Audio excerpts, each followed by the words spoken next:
తినే అన్నం పైన కూడా విష ప్రచారమేనా అనే విధంగా వైసీపీ మీద నారా లోకేష్ ఫైర్ వ్యక్తం చేయడం జరుగుతుంది. సో ఎందుకంటే మనం రీసెంట్‌గా చూసుకుంటే ఇప్పుడు సోషల్ మీడియాలో ఒక వీడియో మాత్రం చాలా వైరల్ అవుతుంది. ఏ విధంగా అంటే మురికి నీళ్ళలోని అన్న క్యాంటీన్‌కి సంబంధించిన ప్లేట్లను కూడా కడుగుతున్నారనే విధంగా కూడా వైసీపీకి సంబంధించిన వాళ్ళు ఒక 40 సెకండ్లు కూడా కాదు, ఒక 20, 30 సెకండ్ల వీడియోని షూట్ చేసి వాళ్ళు మాత్రం సోషల్ మీడియాలో ప్రచారం అంటే నెగెటివ్‌గా ప్రచారం చేయడం జరుగుతుంది. సో దానికి సంబంధించి నారా లోకేష్ మాత్రం స్పందిస్తూ దాని గురించి ముఖ్యంగా వైసీపీ మీద ఆయన భావోద్వేగాన్ని ఫైర్‌ని వ్యక్తం చేయడం జరుగుతుంది. ఎట్లా అంటే అక్కడ క్లియర్‌గా రాసి ఉంటుంది ఇక్కడ చేతులు కడుగు స్థలం అనే విధంగా. కాకపోతే అక్కడ కొంతమంది సైకో గ్యాంగ్ వాళ్ళు కూడా వైసీపీకి సంబంధించిన వాళ్ళే అంటే అనుకోని కావాలని కూడా ఈ వీడియో తీసి ఈ విధంగా విష ప్రచారం చేస్తున్న విధంగా కూడా ఆయన చెప్పడం జరుగుతుంది. సో అక్కడ క్లియర్‌గా చేతులు కడుగు స్థలం అని కూడా రాసి ఉంటుంది. అక్కడ అంటే సింక్‌లో నీళ్ళని కూడా బ్లాక్ కావడం వల్ల నీళ్ళని కూడా అక్కడ నిలవడం వల్ల కొంతమంది కావాలని ప్లేట్లు కూడా అందులో వేసి వాటిని అక్కడ వేశారు కదా అని తీస్తున్నప్పుడు ఆ వీడియోని వాళ్ళే కావాలని షూట్ చేసి ఈ విధంగా విష ప్రచారం చేస్తున్నారు. సో అక్కడ పరిశుభ్రతకు కూడా మంచి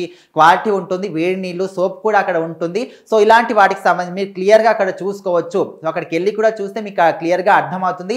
ఇలాంటి విష ప్రయోగాలు చేస్తున్న వారందరి మీద కూడా అసలు మీకు సిగ్గుందా?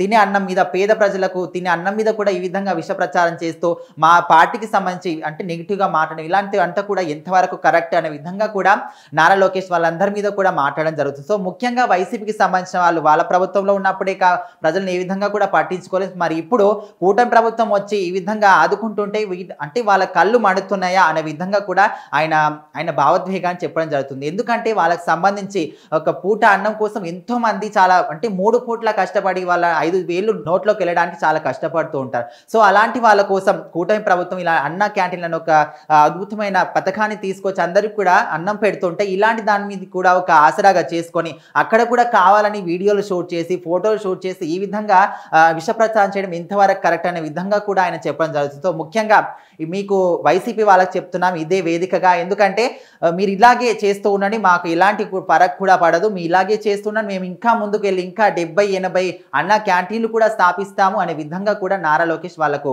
మీడియా ముఖంగా సవాల్ విసరడం జరిగింది.